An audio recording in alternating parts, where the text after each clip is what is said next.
Prezident administrasiyasının sabiq rəhbəri Ramiz Mehdiyevin ev həbsi xəbəri 2 gündür ölkə mediasının əsas mövzusuna çevrilib. Hamı Mehdiyevdən danışır, onun xəyanət dosyasını müzakirə edir.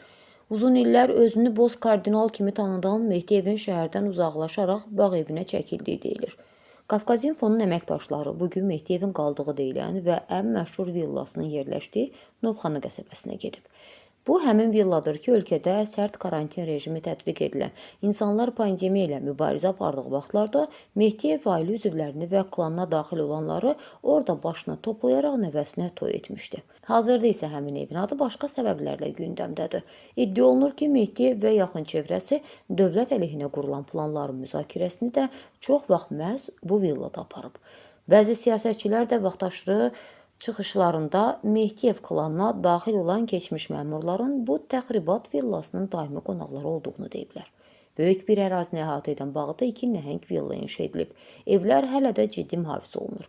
Dörd bir tərəfi onlarla müşahidə kamerası ilə izlənilir.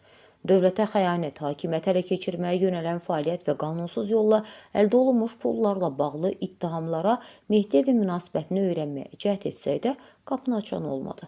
Qonşulardan öyrəndik ki, Ramiz Mehdiyev hazırda burada deyil. O ev dustaqlığını başqa evində çəkir.